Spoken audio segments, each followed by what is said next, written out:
We are looking forward. It is week 4 of Resilient Family, and we have been just giving so many great principles that can give you handles on how to just handle with your family a changing culture, how you can stand firm with everything that's happening around us. And we are so excited that I got my wife with me here today. She's helping me today on communicating because I know from parenting, she's done most of the work. I told her, I was like, I can't do this without you. You got to be up here with me. And so I asked her to be a part and come up here. And so we are looking forward to today. And everybody's been saying taking notes because the first service, they were like, we didn't know. We weren't ready, okay? So we're trying to get you ready. Get ready to take some notes. Get your phone out. Get ready online. I already posted in the feed. You need to get your notes and pen ready because it's going to be a lot of content, and we're excited for that. So we are celebrating next weekend 24 years as a church. 24-year anniversary next week. So if you know anybody that is not a part of a church and they need a positive influence in their life, would you invite them next week for me? Would you invite them to come be a part? Because we're going to talk about our church in the core foundation of who we are, how we've gotten to 24 years, and how we're continuing, that the pandemic didn't weaken us, it made us stronger. And we as a church have grown in faith, we've grown in spirit, and we're showing you next week, this is the map that we have as a church to change our community, to change our lives, and to ultimately become just like Christ and following him on a path to fully understanding and growing in Christ. So we're going to be launching that out next week, so you do not want to miss it in joining us, okay? All right, do that for me. So right now, if you're watching online, thank you for being with us in our week 4. So is everybody ready? All right, here we go. I'm going to be real impractical for a second. What? I need somebody to hand us our notes off the front row. Oh, I was just going to flow with the Spirit and go for it. Pastor Bronson may just be flowing and going, but I'm like, I really need my notes. I can't listen to anything you're saying right now because all I could think about was the fact that our notes were down there and not up here. If anybody wants to help volunteer around here, we can use some help. Just playing. All right. Continue on. So we're going to give you 4 practical roles that you as a leader, in how you're raising your children in your home. All right, 4 roles as parents that you take in developing those leaders in your home. So I first want to start off with understanding that you are a leader and you have leaders in your home that you're raising. But what's important is you have to view yourself as a leader. Our culture tells you that you're not. Our culture tells you that you need to listen, obey, and do what we say. Right? Or am I the only one that feels that way? But we are leaders, and we're raising up leaders. And the only way to raise leaders is to be a leader. Right? We cannot raise up a leader being a follower. The only way that we can successfully raise leaders if we follow Christ, who came to earth, and through following Christ, he makes us a leader in our home. Do you catch that? So what we're teaching you today, you have to come from the mindset, I'm a leader. And leaders take action. Leaders don't wait for someone else to take action. They take action in their home. We got a beautiful story from someone that told us at our middle school growth group. We're leading a middle school growth group, if you didn't know that. Because we're so hip. We're so cool. We had 19 middle schoolers at our house on Tuesday night. 19. It was awesome. But we had a parent share with us that last week online they watched and they sat their family down after the sermon and they said, no, we're going to sit here and we're going to honor one another. We're going to go one at a time and we're going to honor one another. And they said by the end of it, they were crying, they were hugging, they were loving. It was the sweetest moment that they said that they had in a while. Right? We're giving you the tools. But if you don't use the tool as a leader, you're going to constantly live in confusion and you're going to live in a home that's divided. But Christ calls us to unite together. Unite together as a family in your home. So I want you to understand this. So your children are in these stages of change. They're changing. The culture around them's changing. Life is changing. They're changing. Right? Anybody got a preteen? Right? My son woke up one morning just like, hey, Dad. And I was like, what the world? What happened? Right? It's crazy. He has a lower voice than I do. They're changing. They're constantly changing. But what I want to identify, and this is going to be the foundation, the base for us today, is we need to understand the stages our children are changing. So check out this diagram, and if you're taking notes, you want to write this down because we're going to talk about each stage, all right? So what you have here in the stages is you have a newborn, right? They come into the world. You have them for about a month, and then within the first year, you see them growing into an infant, right? They're exploring, they're growing. Then for another 2 years, now you have a toddler, 2 and 3-year-old. Oh, Lord, help us in those years, right? You have a toddler. And then for 2 more years, after they're 3, they go into school. For 4 and 5, they're preschoolers, right? They're getting ready for school. They're learning, they're developing how the lessons and how to walk in line and how to be in the classroom, right? And then for 2 more years, you have a preschooler, that they're in preschool. And then for 5 years, you have a child. So from 5 to 10 years old, you have a child. And then from a child, for 3 years, you have a preteen. From 10 to 13, they're pre-teenagers. And then after that, for 5 years, you have a teenager before they move into adulthood. So from 13 to 18. So we're going to talk about these stages, 1 to 5, 5 to 10, then 10 to 13, 13 to 18, okay? We're going to discuss these roles as a leader and the tools that you need in your home, the tools that you need to develop them as leaders. Because here's what's important. We wrote these stages up here for you because this is the point. Every stage you parent through, you need to cherish them and you need to value them because they are each one important in themselves. You cannot skip a stage. I'll be the honest confession session from Pastor Bronson. I was pretty poor in some of these stages. Right? We have 4 children. We have a 13-year-old. We have a 10-year-old. We have I missed one, 13-year-old, 11-year-old. We have a 7-year-old, and we have a 5-year-old. Almost 6, right? We've been married for 14 years. So what we're giving you is what we've learned. Not only what we've learned, but what we've studied. Not only what we've studied, but what God has shown us in our marriage and in our parenting. What the Lord has shown us. So we want to dive into this. And we want to look at these stages and how you as a parent, as a leader, you will be equipped whenever you walk out of here on how to develop and grow in each stage. That's right. So I have the opportunity to get to share with you guys role 1. And I love talking about this because this is that stage where Pastor Bronson admitted I wasn't very active. When he was a young father, because we got married at 19 and 20, so he was a young dad. And so the moment we had our firstborn son, Carter, he literally was like, I don't know what to do with this baby. Nope. So you feed it, you change it, you do you be the mom. And it wasn't until Carter entered in like past those toddler years when they're actually starting to interactive that he was a little more active. But he's grown because it was kind of like that our first 2. And then the last 2, he was very much more involved in the infant stages. So yay, you learn, right? Yes. And you grow. That's what Yes. life's about. So role 1, parents are commanders during this season. It's usually around ages 1 through 5 when they're newborns, infants, toddler, preschoolers. At this stage, we are in total control of their lives, right? We tell them and we guide them on everything that they do, right? They're active. They're constantly into things. They're constantly asking questions. Why this? Why this? But why? But why? By why? You know, we're constantly giving of ourselves, right? And this is that stage where it can be completely exhausting. They're constantly pushing their limits. Did you guys know that a toddler's brain capacity from 1 to 5 is 50% higher than that of an adult? How crazy. So how Pastor Bronson can't remember the ages of our kids? It's okay. He's got a lot already taking up space in his mind, right? But kids from ages 1 to 5, they're just learning all these things. They have all this space to absorb all the things, right? Yeah.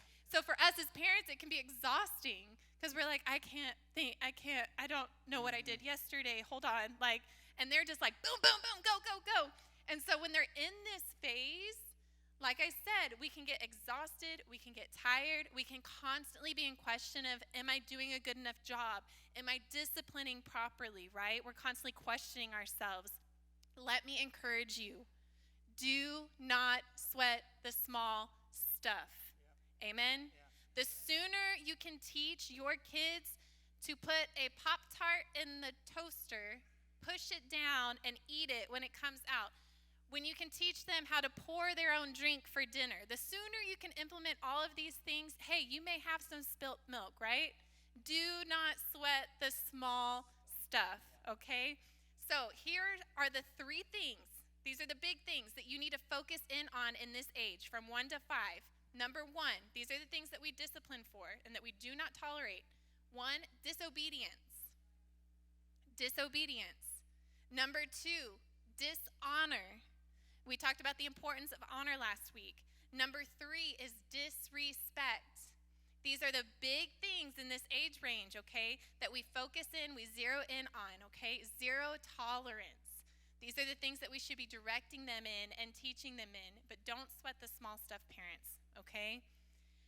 Remember that when we are in the mode of discipline, that our discipline is always rooted from the heart of love to make them better. It's so easy sometimes to get caught up in the moments, and we find ourselves disciplining out of anger, out of frustration, out of exhaustion. I've done it too. There's been times I've had to go back to my kids and say, hey, I'm sorry. Mom yelled at you, and that was not the right way for me to handle that situation. But it's because I already told you that this, right? Yep. So then you teach them. You use it as a learning opportunity. I shouldn't have blown up that way. This is why it happened. We need to be obedient and listen and not be disrespectful, right? Parents, you don't want your kids to be obedient to you out of fear, okay? When we are disciplining out of anger, out of frustration, we are yelling and because I said so, okay? They may listen to you, but because they're fearful of you. Yeah. And that's not what we're trying to do.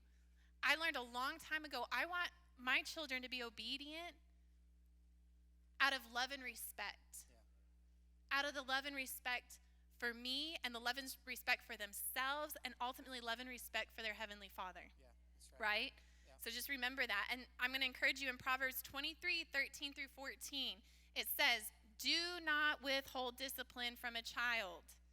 If you punish them with the rod, they will not die. Punish them with the rod and save them from death. Now I'm going to dive in. I'm going to explain this to you guys because a lot of times we go right into disciplinary. Whoop that boy. Yeah. We have a spanking spoon in our household. Yes, we do. But I hardly ever have to use it. All they have to hear is that drawer flip open and they're like, yes, ma'am, right? Actually, real quick, I didn't mean to share this, but one time I was at Old Navy and one of our kids was getting out of line and being disobedient. I whipped that thing out of my purse and I just had to flash it and he got right back in alignment, right? And the lady in front of me goes, I got to get me one of those. I was like, yes, you do. So let me encourage you though, when the scripture talks about the rod, do not spare the rod. What they're talking about is in the days of shepherding, okay? Yep. We are shepherding over our children. And they would literally use these tools to bring the sheep back into alignment. Yep. When they were veering off course, when they were leading, separating themselves from the pack, leading themselves into danger, the shepherds would use their rod or their staff to lead them back into alignment into the pack for safety. Yeah. Okay? So that's what we are doing. They literally, even the sheep, if they have their head down and they don't know where they're going, the shepherd will use that hook to raise that sheep's head and bring them back into alignment. Yep. So that's what we're doing when we're disciplining. Yep. We're bringing our children back into alignment and obedience of God's word. Yep, and I also wanted to make this point real fast. It's important to understand in your discipline, how you treat your children is how they're ultimately going to look at the image of God. Because you are representing God in their life. So if you're very demeanoring or yelling, they envision God as a God that's demeanoring or yelling. Right? But if you're disciplined properly with the love of God, then they'll always look at God as loving and for them and wants the best for them. Right, so that too. Exactly. So I'm going to go into this. This is so important, specifically for married couples, okay? So listen in, lean in, tune in. During this season, when you are completely exhausted, you're trying to figure it all out. You have sleepless nights, okay? You have toddlers trying to climb in your bed. This is the season that statistically there's a higher rate of divorce, separation, and marital affairs. The highest rate is during this season in your married life, okay? Because we are caught off guard with unexpected and unprepared feelings. In this stage, we're lacking sleep. Ultimately, we are lacking intimacy, right? We tend to consume ourselves in our children. But let me tell you right now, the best thing that you can do for your family, the best thing that you can do for your children is make sure this is healthy. Yep, that's right. Because what you replicate and model for them is what they're going to model and replicate when they grow up, right? This is one of the healthiest relationships you can keep going. It's not going to be perfect. We're not perfect. But it's healthy. And moms, I know when you've been giving all day long, and it's different for everybody. Some of you are stay-at-home moms. Some of you are working moms. Some of you are single moms. God bless you. But you give all day, and let's just be real. You get into bed at night, finally, everybody's in bed. And then your husband goes, "Hey, babe." And you're like, you just kind of, maybe if I breathe deeper, he'll think I'm asleep. I know, we've been there, right? Okay, husbands, in this stage, you may think, man, she doesn't love me anymore. She doesn't look at me the same. She doesn't want to be with me. I'm not attracted to her. Or well, maybe in some cases it may be that. Or you think that she's not attracted to you anymore. Moms, dads, communicate with one another. Do not allow space in this vulnerable time in your marriage for the enemy to come in and lie to you. Continue to have open conversations. Be real with one another. Be graceful with one another during this season. Wives, husbands, pray with each other about this specific thing. If you are having a hard time in this season being intimate and finding one another, come together, date each other. I've literally had prayers with the Lord saying, "God, please give me the stamina I need. Give me the strength. Give me the desire I need to meet the needs of my husband." It's so, so important, okay? Because what happens is when you become dissatisfied, you begin to look other places for satisfaction. Those things are a lie from the enemy, and it's a ploy from him to destroy the institute of marriage and to destroy your family ultimately. And I will tell you this, those satisfactions, they may seem good in the moment, but it's going to feel real bad later on, okay? It's a temporary fix, and it's not okay. It is a lie and a ploy of the enemy. It's so important to keep this healthy and strong. So, I also want to encourage you that you are not the only one that has ever been through this stage. We've gone through it 4 times. Woo! We're still going. We're out of it. We've gone through it. There's people that are surrounding you that have been through it. Find wise counsel if you're struggling in this area. Not just any counsel. Find wise counsel of somebody who can speak life into you and into your situation and what you're feeling. And although these years are challenging, incredibly challenging, one day I promise you, you're going to look back and you're going to reminisce about back then. I even had an older woman approach me at Sam's the other day, and she could probably tell I was a little flustered shopping with all the kids, and she just was the sweetest thing, and God sent. She's just God sent her to me. She's a little angel, and she just was just looking at the kids just with the sweetest smile. She's like, "You have a beautiful family," and she goes, "I just want you to know that used to be me, and I know how you feel, but let me tell you, I would do anything to go back and live through those moments again. So cherish it. Cherish those moments." Was I there? No. Oh, okay. No, remember, by myself all the time. No, I'm just kidding. Hey, I'm just trying to make sure. I'm trying to log those memories. All right. Roll number 2. Roll number 2. Roll number 1. All right, you're a commander. Roll number 2, you are a personal trainer. This is the ages 5 to 12 years old. 5 years old to 12 years old. So they're transitioning out of being that toddler. They're now into preschooler children, and they're preparing for preteen into their teen years. All right, this is a big range of age, and this is important to understand. This is the time whenever you're the personal trainer, because this is where you are going to train them biblically, morally, emotionally, ethically, and socially. You're going to train them in these times. And what you're going, okay, training, what are you talking about? Physical description of this area is this. This is where you teach them, you tell them, and you show them. You teach them, you tell them, and you show them. These are the moments that it's no longer what you say, it's what you do. As a commander, they were listening to what you say because they were learning English, right?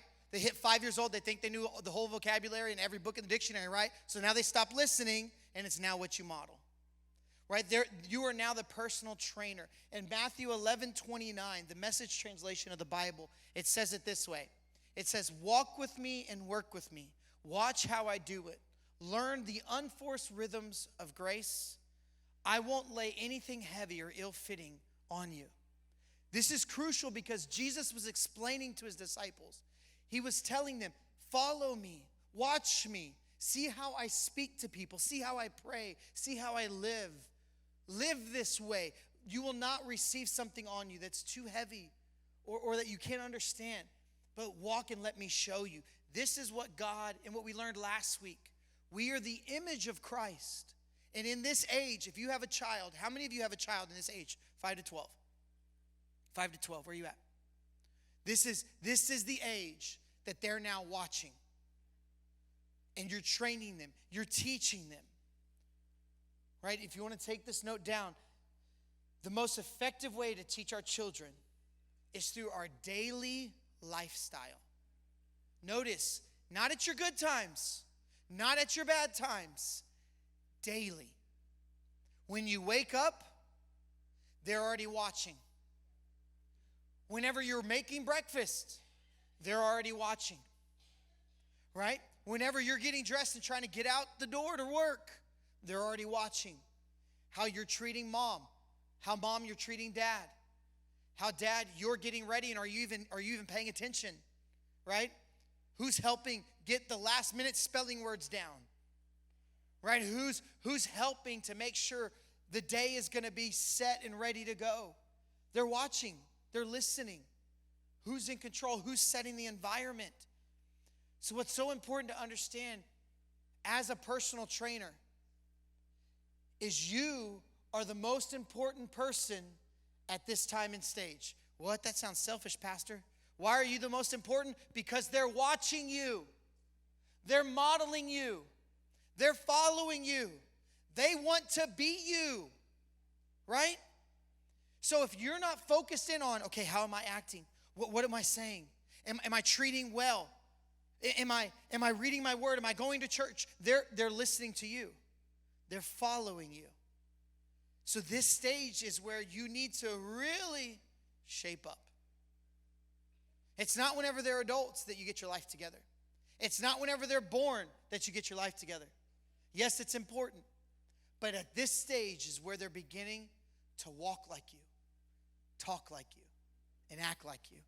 There's so many times as a father that I'll hear my kids in the other room, and my 5-year-old will be acting like the parent. Y'all get it, don't do that. And I'm like, go in there and I'm like, Sawyer, what are you doing? And he's like, well, they were messing around. I'm like, well, why are you yelling at them? Oh, well, he's modeling me. That's the fastest way to know if you're doing a good job. Watch your children because they're following you. Right? I've had to learn as a parent that I can't just get upset and just yell at them. It's not going to fix anything. Right? It's not going to prove anything to them. I have to, in those moments, I got to, okay, how am I going to, and we're going to talk about this in a second, but how can I teach them? How can I instruct them? How can I show them? How can I walk with them and show them the love of God in their lives so that whenever they have children, they're being like Christ and loving them. All right, this is the moment that you're training. What we've instituted, and we love this. This is really cool. And we've shared this a few times if you've been around here, but it's called the Power of 5. The Power of 5. The Power of 5 is very simple. If you have children, you take 5 minutes with each child and spend it with only that child for 5 minutes, and you try to do this every day. Now, I know you're going, oh, you don't know my life. Oh, I know. So what we found is bedtime is the easiest time to do the 5 minutes, because we'll get them all to get into bed pretty much as best in order as possible, and we'll spend time with each one all the way through. We'll take 5 minutes with Sawyer, the youngest. We'll ask him, hey, bud, how was your day? Oh, man, you scored that goal in your game. That was so awesome. Man, what was your favorite part of the game? What was your favorite part of today? What was your favorite part? We'll just talk with him, ask him questions, right? He's 5. Hear all of his stories, his crazy stories, right? And we'll celebrate with him and say, man, what are you dealing with? Or what happened in this situation? And he tells you. And you're going, okay, hey, you know what? I know, let's pray over that. Let's let Jesus talk to us about that, right? And we'll simply just pray. And we'll move on to Hunter, bunk bed above him. Hey, Hunter, how you doing? How's it been going? Now, we're not perfect. We're not the Jeffersons? I don't even know. What's a perfect family? I don't even know. We're not a perfect family, so it doesn't happen every night. Okay? It doesn't exist. It doesn't exist. But we do it as much and as often as we can. We do. We try to be intentional as much and often as we can. But can I tell you this? It's helped us in the teen years. That now we have a teenager, and he looks forward to the time for 5 minutes. He looks forward for us to sit with him and just ask him, hey, what's going on? How you doing? What's happening? And he just opens up and he talks to us. And we get to hear what he's facing, what's happening. We got an opportunity to hear about he was being bullied in school a few years back. And he got to open up to us about it. And we got to talk with him and speak life into him, speak truth into him, and not let it just fester in him and let social media tell him what he should do about it or who he is, right? We were able to speak truth into his life. Now, we've had this conversation as parents, and I want to just tell you this, parents. We don't even know how today any parent has ever successfully raised a child without the church. We've had this conversation. As a church, we have developed systems, programs, opportunities with LTL Kids, into LTL Youth, into our growth groups to come alongside you, parents, and to reinforce the biblical truths for you with your children at home. Right, with our LTL Kids and what they're learning back there and what they're being a part of. And they're coming up into youth, coming up on Wednesday. Don't miss it, our youth service that we're having here. It's going to be so much fun. But just instilling that stage that they're in, teaching them the truth and how to be leaders in the community, in society. And then from there, they're jumping into growth groups. And you are a part of growth groups, being able to be a part of a community that you can do life together and grow together. Parents, this is why we have the church to partner with you, to come alongside. We're not called as a church to teach them the Bible. We're called as a church to support what you're teaching them at home.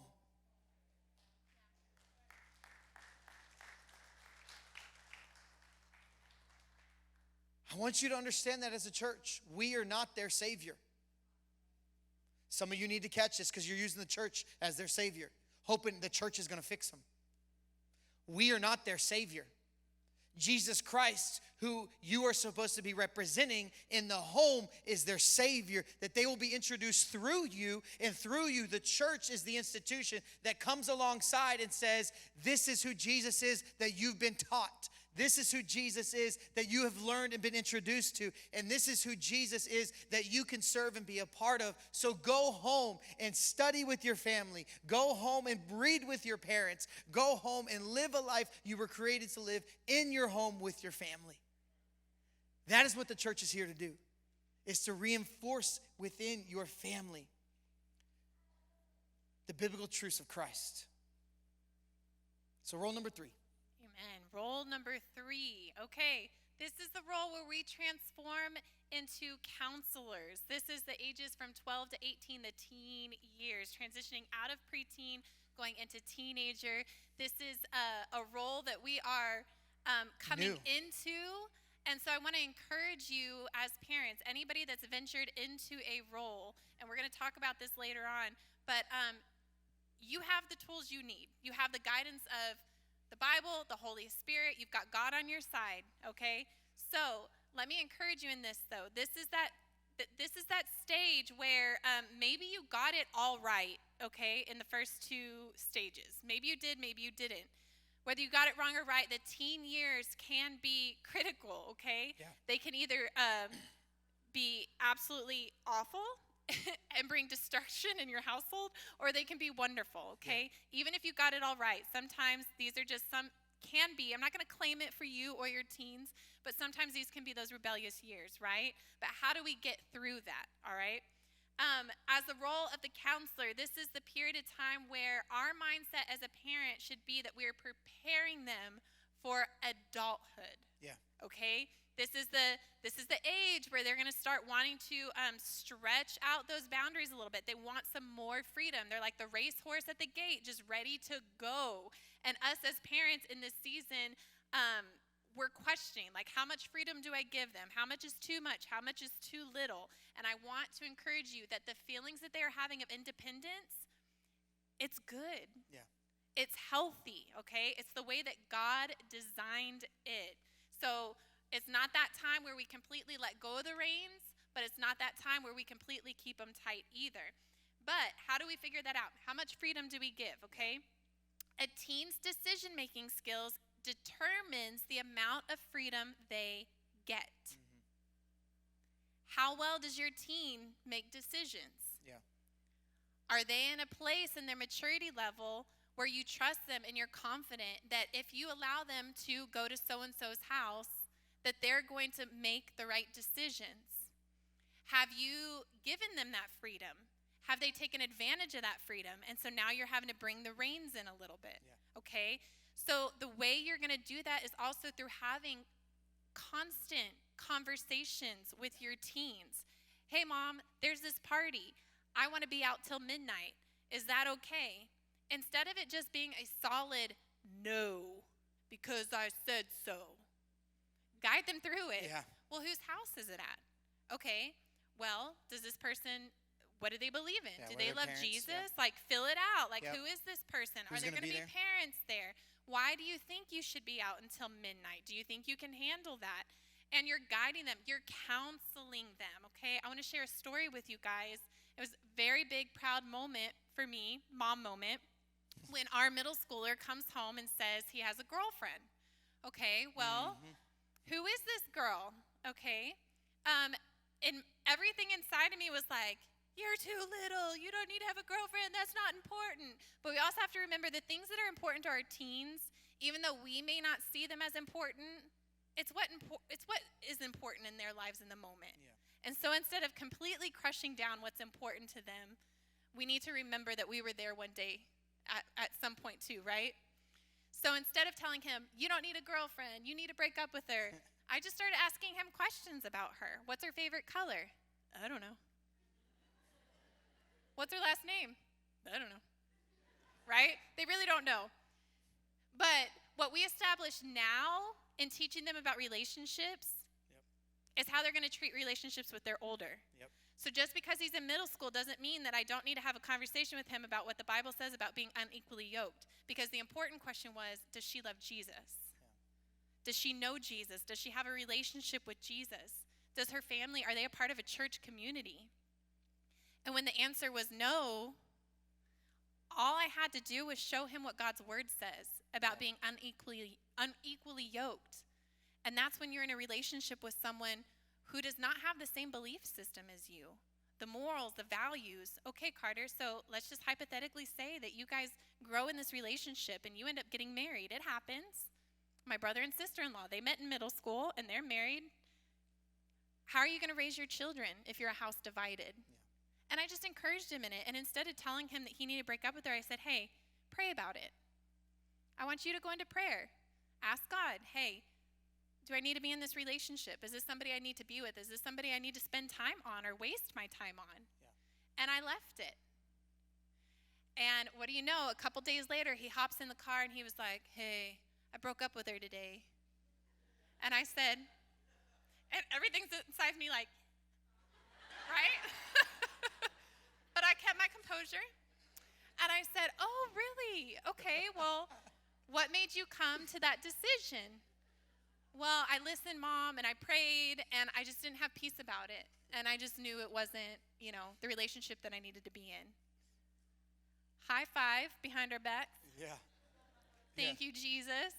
But it's that. It's counseling your teens through these teen years, not being the dictators over their lives, but raising them up in the biblical foundations and truth and helping guide them in making the right decisions, right? Yeah. Sometimes we may have to pull in those reins tighter because they lost our trust and they made the wrong decision. Sometimes we can loosen them a little bit more because they've regained that trust. But you cannot determine these things unless you've had the conversations with them, okay? We also hear all the time, I just can't get my 15-year-old to come to church. Well, it is what it is. I can't choose their friends for them. Or I respect my teenagers so much, I don't want to invade their privacy.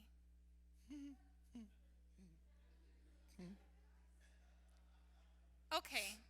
Who's leading who, parents? Yeah, let's go. All right, who is leading who?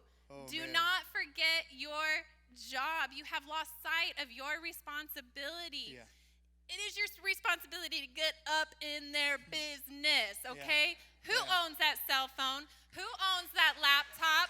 Who owns this home? Yeah, okay? You don't even know what they're doing. Yep. If you are not up in their business, you don't know what they're watching, you don't know what they're listening to, you don't know who you are allowing speak into their lives. Yep. And the big question, our home is, why can't I have a cell phone? You don't trust me. No, babe, it's not because I don't trust you. I do. You've proven at this point in life that I can trust you, but listen, I am not going to put in your hands something that could expose you and lead you down a path that you don't need to go. Yeah. Mm-hmm. I'm not doing it. So that's our rule in our household. I don't know what it is in yours. That's what you have to determine for your home. Yep. But parents, get up in their business. I remember back in my day in middle school, we didn't text, we didn't have phones. We wrote notes back and forth, okay? 2000. Or you had a running notebook. Pastor Bronson and I in high school had a notebook. Yeah. We passed back and forth with notes in it. And I remember the day my mom came to my middle school and picked me up in the middle of the day because she had found some notes that she did not agree with. Yep.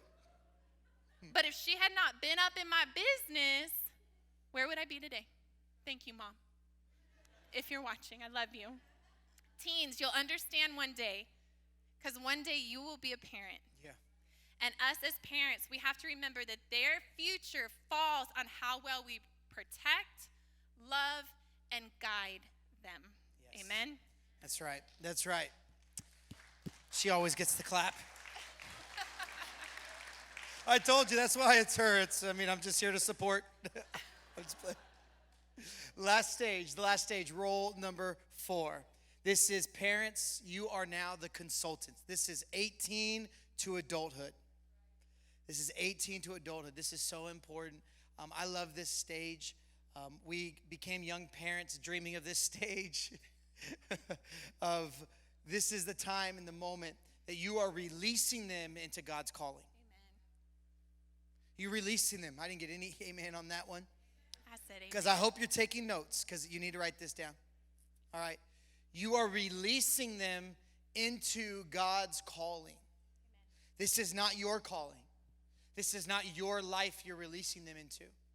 If you have gone through each and every stage, if you've been their commander and you've taught them foundation, you've came in as their personal trainer and gave them the desires to dream of something better, dream of a life that they can become in Christ because you were the image of Christ for them in their lives. And as they start to really, I'm going to say it, try God at a young age. Our children, all of them have done it.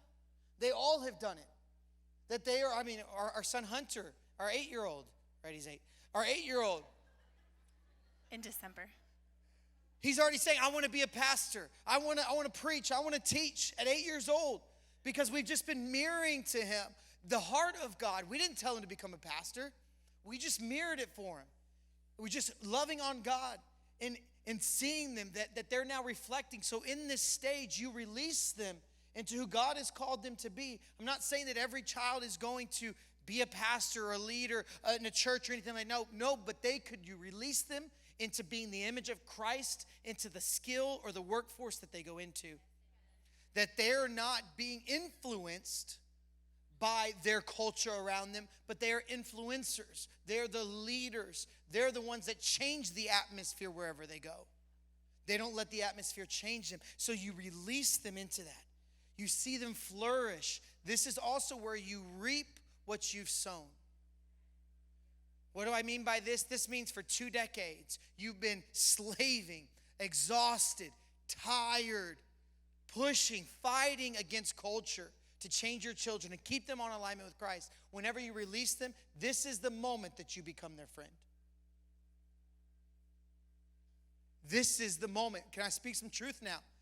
Through all the other stages, they are not your friend. You are responsible for them. You do what's right for them. Because knowing and being a teen at one point in my life, I didn't know what was right for me, and I chose everything wrong.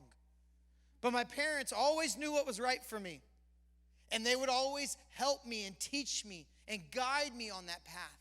So in this moment now, this is the freedom that at 18 you say, go for it, try it.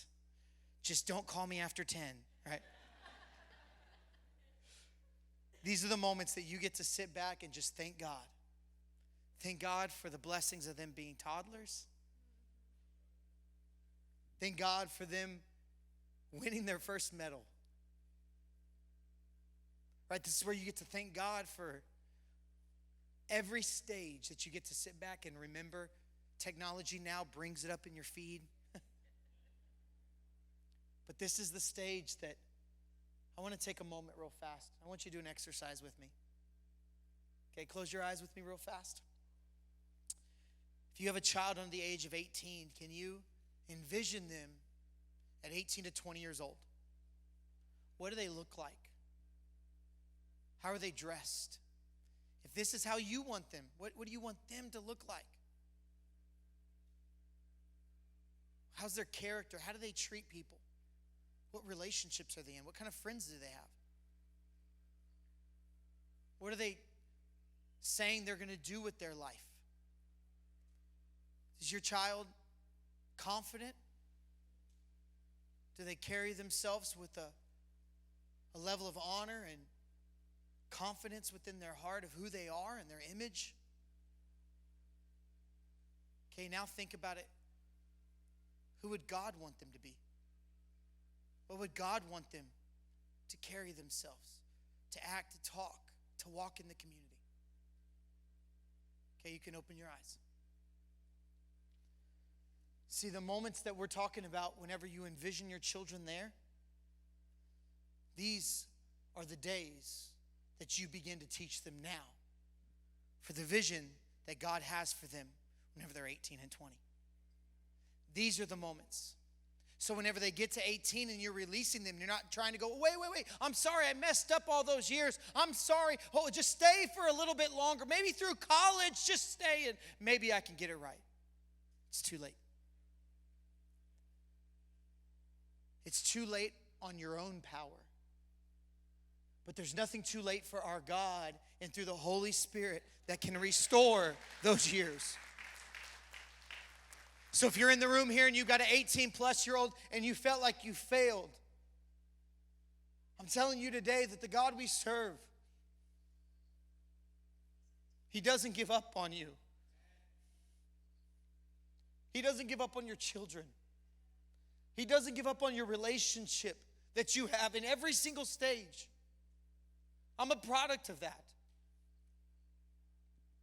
That I've seen God restore. The times that I've failed the most, I've seen God restore the years.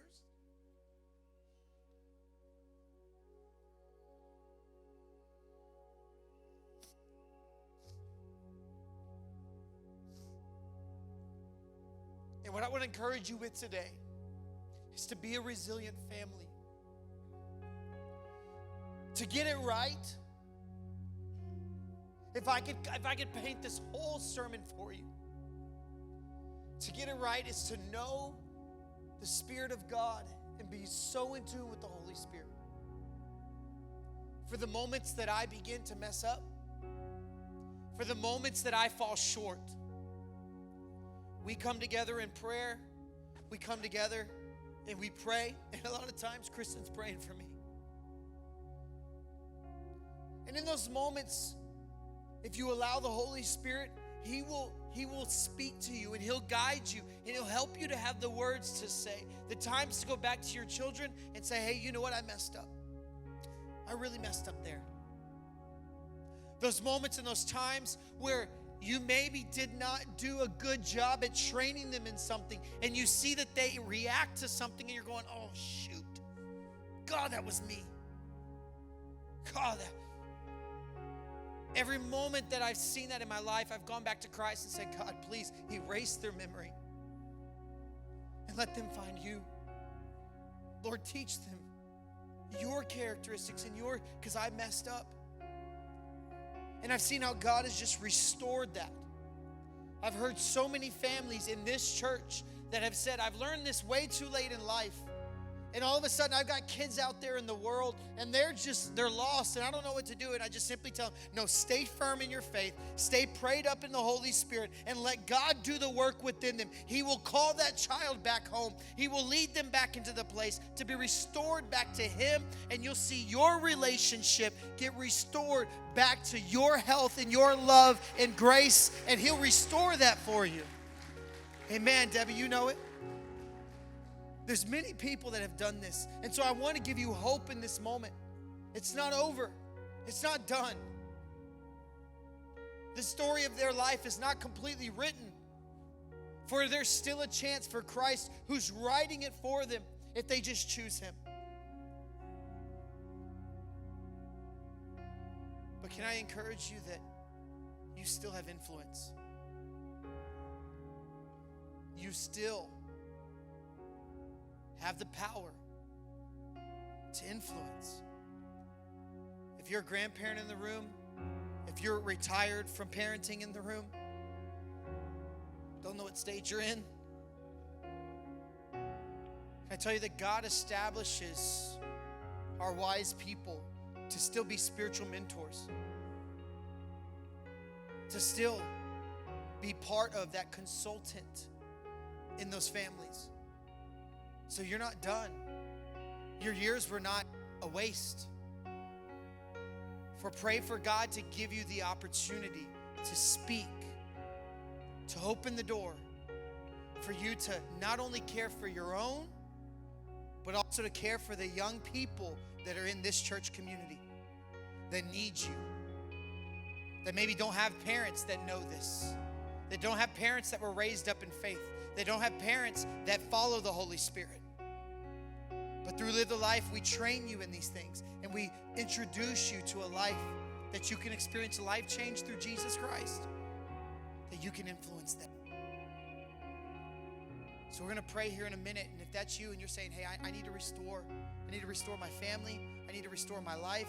I missed the age. We're going to pray with you. We're going to declare over you. We want to pray a blessing over you. Amen. Thank you so much for watching today's message. We pray that it encouraged and inspired you. If you made the decision to follow Jesus, we want to know about it because this is the biggest decision that you can make. Go head over to our app or website and fill out the life change card, because here at Live the Life Church, we are celebrating this big decision that you have made. Now, if you want information about what's happening or what's coming up here at Live the Life Church, or you just want to stay connected with us, follow us on all of our social platforms, visit our website at LTL.Church, and also download our church app. You can also re-listen to the messages on our Spotify and YouTube channel. We love you guys. Can't wait to see you next week.